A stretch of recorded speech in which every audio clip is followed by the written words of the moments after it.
Welcome to Voices of Adoptions, where we share the unique perspective, actionable advice, and meaningful stories of birth parents, adoptees, adopted families, and other members of the adoption community.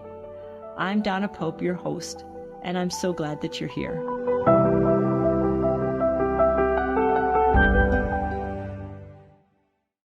So tell me about your trauma-sensitive embodiment.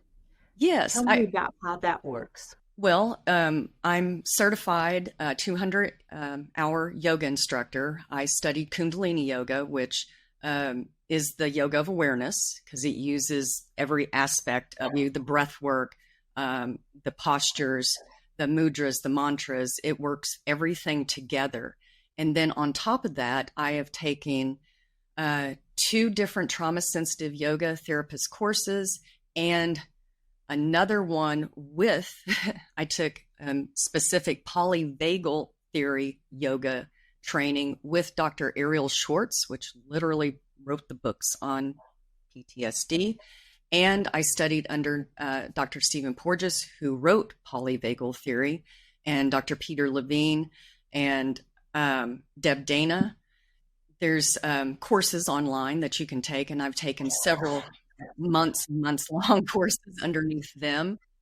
So I wanted to take my yoga training specifically for people that had trauma, because all of the somatics and polyvagal theory and all of the things that I was learning during looking for help for my own for my own trauma, while I was going through that, I was learning that all of this was rooted in yoga. So I was really glad that I started with the yoga basics, and then it's transforming, like somatic therapies are rooted in yoga. Polyvagal theory training is rooted in yoga. You know, you can move your eyes one way or another. EMDR came from that too. It's fascinating when you start studying it all, how it all works together, the parts of the brain. The nervous system is just doing what it's supposed to do. That's why I'm saying there's no judgment or shame here. Your nervous system is keeping you alive. That's what it's doing. The side effects are not listening to why it's yelling at you and some of the things you're doing to numb out instead of going through the trauma, because this is what you get from yoga. What you don't feel, you can't heal. What you resist, persist. So it's the same thing, right? These are all trainings. If you don't sit with your feelings, they're going to come out in other ways. That's really good to hear. What you can't feel, what you don't feel, you can't heal. Right. And what you resist will persist. Mm-hmm. And so if someone recognizes, whether they recognize it internally or they just hear someone advise them that they have trauma, how would you approach them and help them to feel it and not resist it? Well, first, people have to come to it on their own. They have to realize that they have trauma. That can happen in many, many ways. It can come self-realization. It can actually happen while they're in a yoga pose or in a therapy session or just talking to someone that's a counselor or a coach. Whatever opens the door for them to go, oh my gosh, I think I know what's the root of my problem. Whatever that aha moment is that happens, that's where the freedom lies, actually, because once you realize what the root of the problem is, you can face it and you can move with it. So we can help people like I do. I teach yoga. We're not going to be talking about your problems. I'm not going to go in there poking around or anything. We're just going to move our body. And when we move our body, sometimes feelings come up, and I tell you that that's okay. Whatever you're feeling's fine. And I let you feel. You don't need my permission, though. This is your time. And you will be empowered to feel whatever it is you feel. And sometimes we don't even feel things. So, like touching our body, taking the time to breathe, just sitting in what I call pauses and just doing whatever you want. It's like, does this feel good? Tap your arm. What does it feel like? Do you feel it? And just continually doing this practice over and over and over. You need a daily practice. It's called a sadhana in yogi term. A daily practice is a sadhana. So sadhanas are very, very important, because whatever, bad stuff that you've told yourself, that trauma, I'm a burden, I wasn't wanted, whatever it is, you can take that wiring and get rid of it. And you can put new wiring in. Yoga is literally a biotechnology. We rewire our brain. We work with our nervous system. We amplify the sympathetic and the parasympathetic. We go back and forth. So when things really do go bad, because life, it's going to happen no matter what, right? We're all going to have a moment of, oh my God, what just happened? So if we do these daily practices, our nervous system starts getting that homeostasis state. We start rewiring our brain. We don't become so reactive. We know to respond, to take a breath, and that we're going to be okay. We just have to focus really, on what we need to do at the moment. Is it get out of the way of a car, or do we need to go deeper into our feelings? Whatever it is, we can work with our nervous system. We can work with our energy, and we can move through it. And then that way, have those uncomfortable conversations. We can all be better people. And our energy literally helps the people around us. It is a cascading effect, and it is beautiful. So how has this helped you? Well, I'm not angry every second of the day anymore like I used to be, because anger was protecting me. I realize now anger was just there to protect me. And anger still comes up. Anger will pop its little head up, and I'll be like, thank you. And I'm like, thank you, anger, but you're not needed at this moment. And then there are times when anger pops up, and I'm like, yes, it is justifiable anger time. Yes, you are here, and this is an appropriate feeling at this moment. And I don't push it down because it's anger. It's okay. It's one of your feelings. We're allowed to have all of our feelings. And so you worked with other adoptees and through some of this trauma. Yes, other adoptees and anybody, adopted parents. I've taught adopted parents. I have taught birth parents, people that have nothing to do with adoption. I just spent a year here in my state working with a national group that brought together all the people that have anything to do with adoption and foster care in my state. And we talked about how to actually get better health care to people affected by foster care and adoption. And it was fascinating because everybody was coming from different lines of work. There were therapists, there were medical doctors, there were people in DHS, there were people in the juvenile justice system, there were adoption agencies, there were anything you can possibly imagine, teachers, principals, people that ran group homes. It was everyone trying to work together. And as long as we realize that the child is behaving from what happened to them and not pointing fingers at, look at what they're doing, that was one of the core things that we saw. If you can get to that, because yes, traumatic people sometimes will push every single button, and you have to understand why is this happening? And it's more of a protective situation. So I'm going to repeat that again. Your philosophy is that many people are responding to what's happened to them. And so if you look at it that way and don't respond to, oh, they're doing this and therefore they're bad or whatever, but you try to understand they've gone through this, they've had this trauma and experience. So treat them. How do you treat them differently if you've got that in your mind?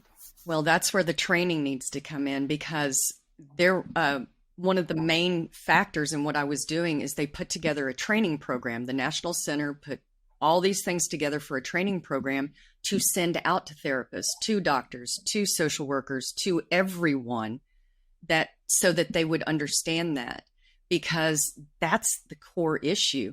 I don't know how many therapists I went to before I even got one that understood what trauma and adoption was. I was either teaching the therapist or they were telling me that adoption didn't have anything to do with my trauma, which I knew that at that point I was like, oh, okay, I'm going to go now. Luckily, because they're not taught that in college. It's just now.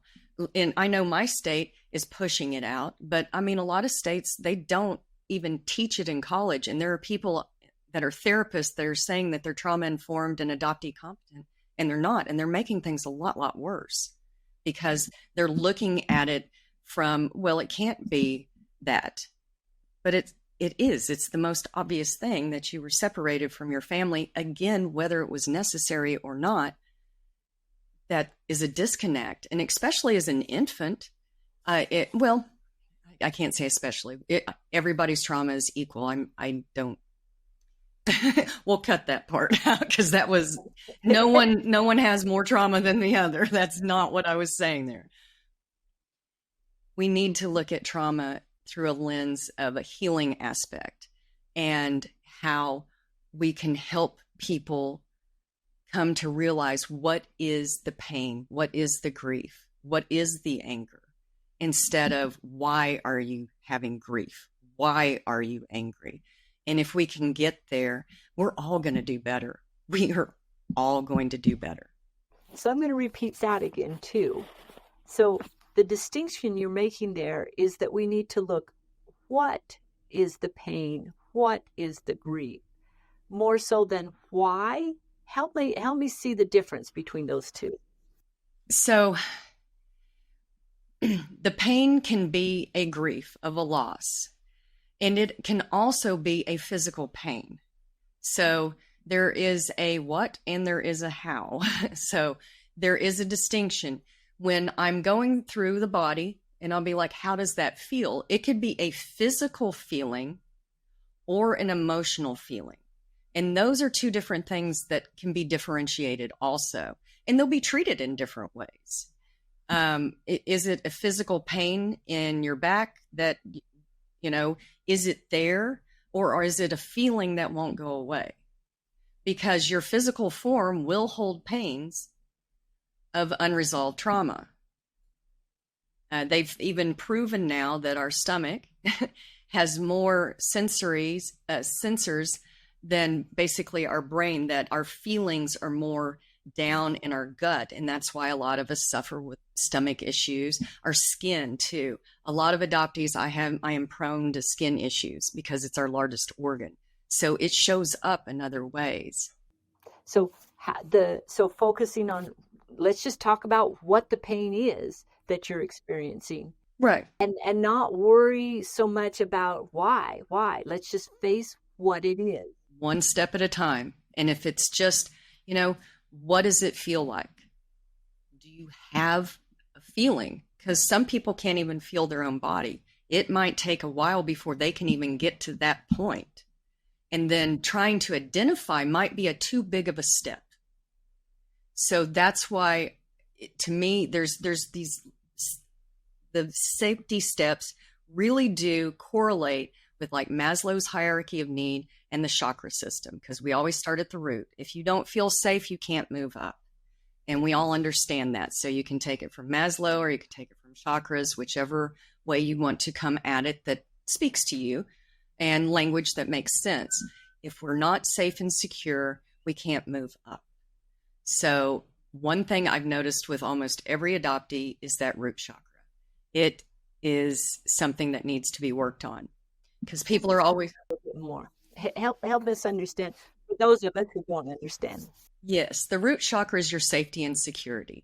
That's a place where when you feel like you can let your guard down, like your shoulders aren't up here, your shoulders are relaxed, your sympathetic nervous system isn't sitting there, your legs aren't twitching, you're not anxious and looking around and wondering what everybody's thinking about you.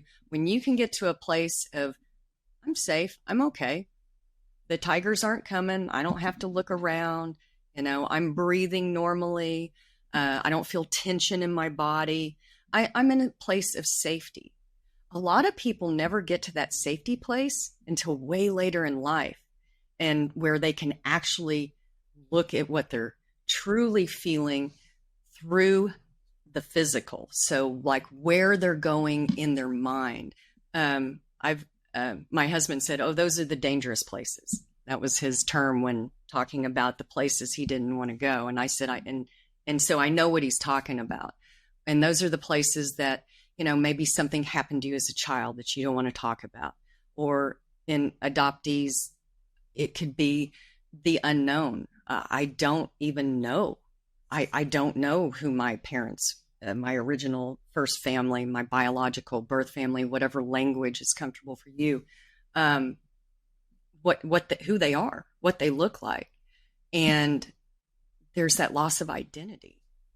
So the root chakra is very, very important for that safety and security so that people can move up to become authentic in their own identity, because eventually we have to just form our own identity.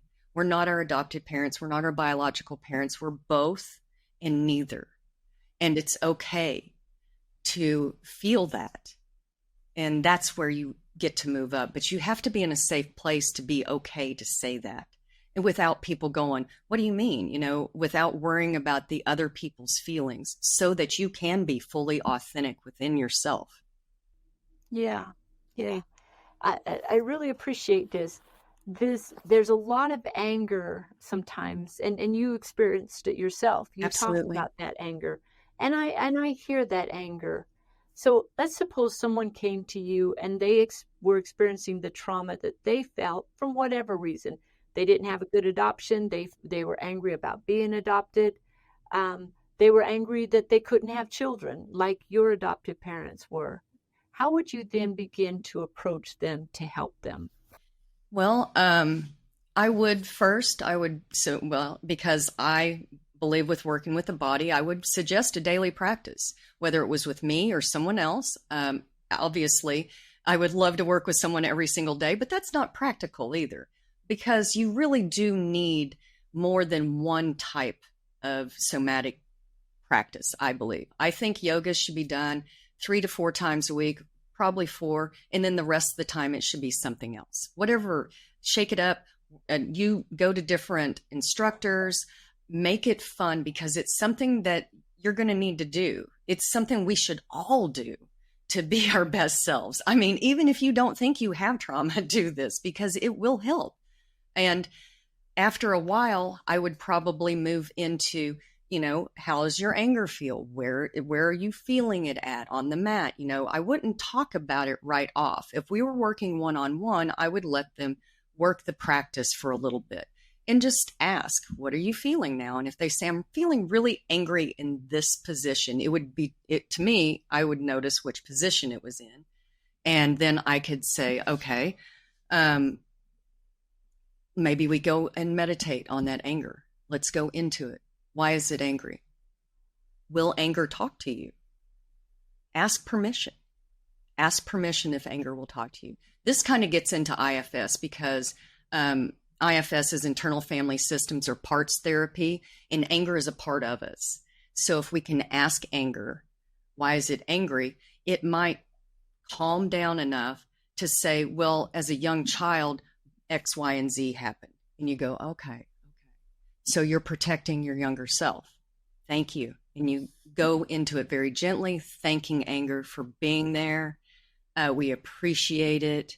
You have saved us, and thank you.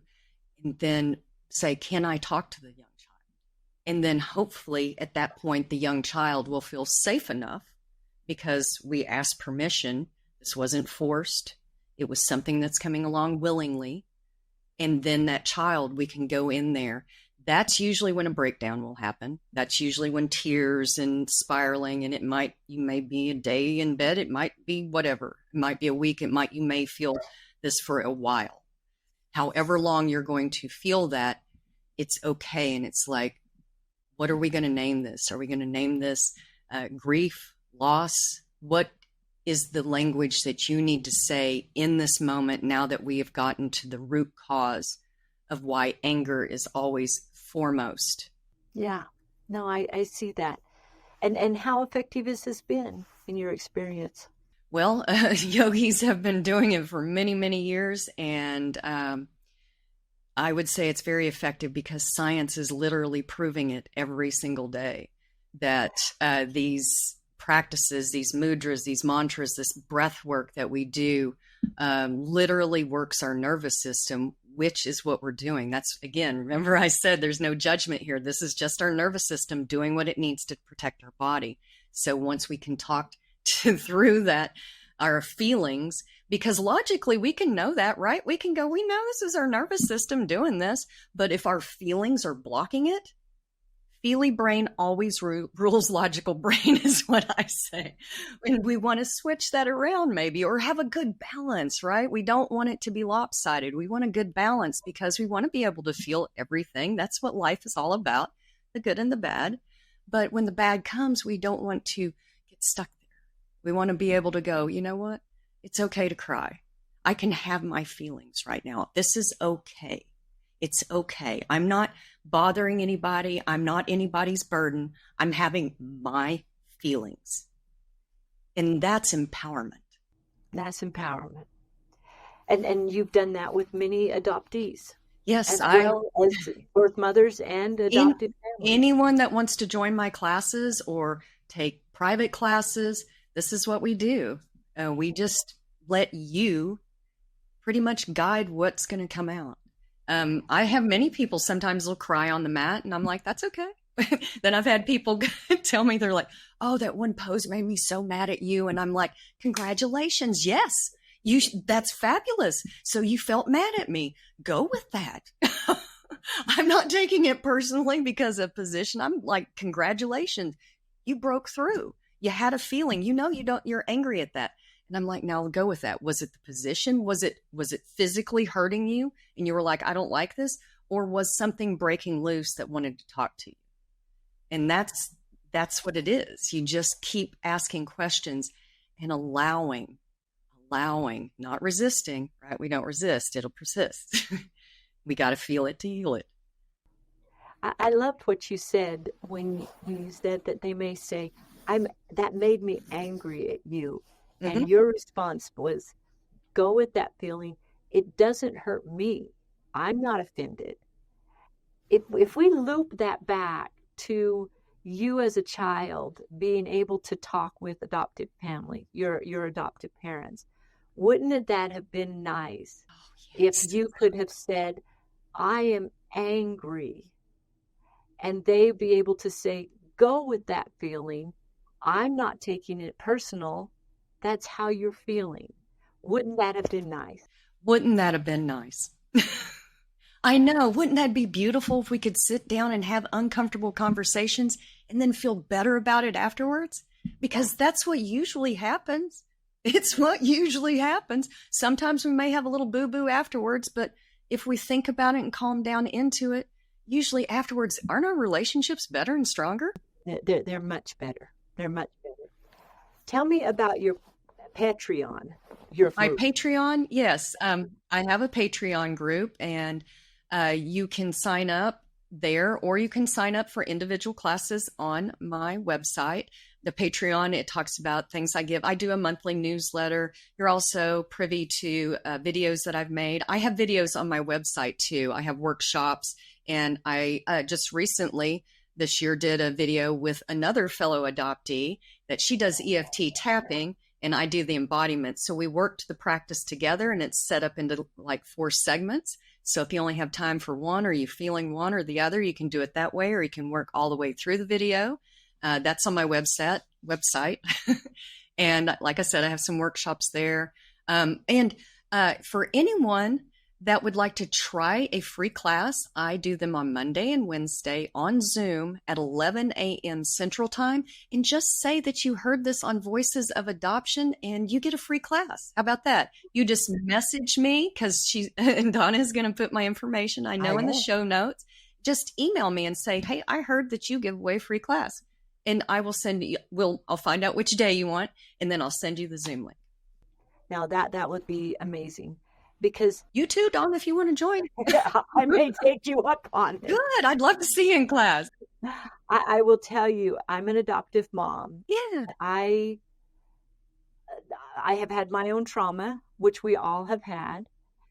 And I see trauma in my children. And I have to say to myself as I think all adoptive parents do, this is their trauma. And I don't want to dismiss myself as a part of it, because certainly I'm a part of it, but this is their trauma. Yep.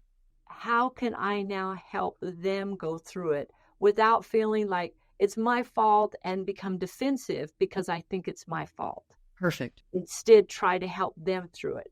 Do you have any advice for me and other adoptive parents? Have you read the 4 agreements? Okay, I have actually read the 4 agreements. Don't take things personally, right? And don't assume it's about you, right? Because don't assume is in there, and don't take it personally. I know that was very simplistic, but that book really did help me to understand that most of the time this isn't about me anyway. It is absolutely about the other person. I can be witness to it. I can help guide, but I can't be the person that goes through the process. No one's coming to save us. And I know that one sounds harsh too, but you literally have to do the work yourself. I mean, and sometimes, unfortunately, I see this a lot. People come to me for help and I have to let them burn their hands, because that's just what's going to happen. I can't stop it. I can't stop it. And sometimes they're going to have to burn their hands. And when they burn their hands, then they go, oh, I learned something there. And I'm like, okay, good. What did we learn? You know, where are we going with this?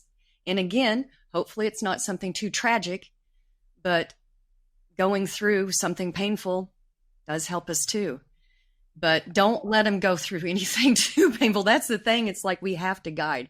And that's what I'm saying. It's not like you just let them go off the deep end. You know, you're there for them, your support, but we do have to let people learn.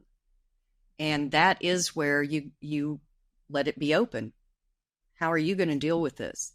What are you feeling about it? You know, don't judge and shame, right? And don't take it personal. You know, it's like if they go about it a way that you wouldn't do it, maybe that's the way they have to work through it. And you're like, okay. And then if they come back to you and go, what was your advice again? You'll realize that, you know, that lesson wasn't learned. Maybe we're going to try a different path. It's okay, though. It's okay. That's how we learn. Your adopted parents, they still alive? No. No. How long have they been gone? My adoptive father died first in 1999. I believe my biological mother died in 2016. And my adopted mother died 2007, and then my biological father died 2022. So he lived the longest, and I think that was the universe letting me meet at least one parent on my biological side, because the story that I was told of how he ended up in the nursing home, he wasn't supposed to be there. He was supposed to have passed. But they literally brought him back to life, and he was able, and he had so many strokes, but by the time I got to him, he could talk to me. He knew what was going on. So works in weird ways, doesn't it? You're an orphan now. Yeah, I am. That's a strange feeling. It is a strange feeling. Yeah. But I'm glad you had at least those opportunities. If you could talk to your parents, either set of them right now, what advice would you give them? Well, my adoptive parents, I would have said, hey, you were good people and you deserved better. You should have gotten help for yourself. So let's go do that now. Because they were good people. They just didn't know what they didn't know. And it's still kind of weird to me because my mother read books every single day of her life, and she never got around to a parenting book. And I was like, anyway, I'd have been like, why didn't you read a book on parenting or trauma or something? You read books all the time. So we'd have probably laughed about that. And hopefully I could get through to them without hurting their feelings. My birth father, he, hopefully I did get to say some things.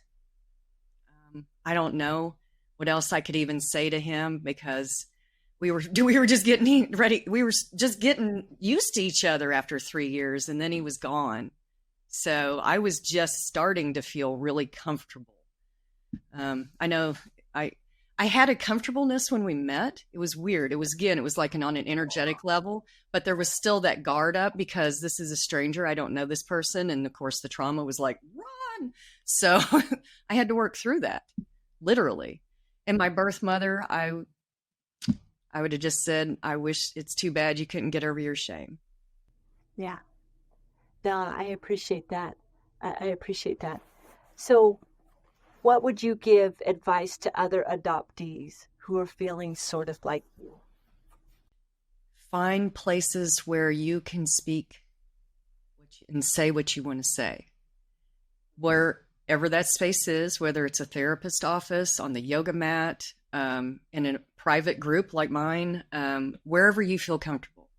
It's really empowering when you're in a group of people that know exactly how you feel, even though their experience might have been very different, but they get you.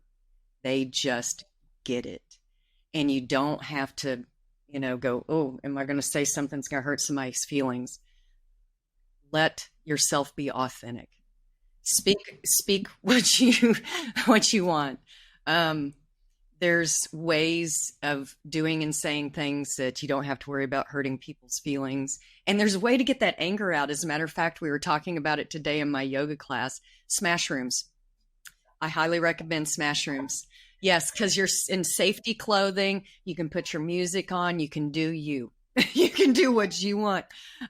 So yeah, there's healthy ways of getting out all the feelings so that we can not be reactive, because that's what's the problem with the world is we're all very reactive because our adrenals are getting hit constantly. Everything's coming at us left and right. That sympathetic nervous system is like going like this back when we were literally running from tigers. There's not a tiger out there now, but we feel like it.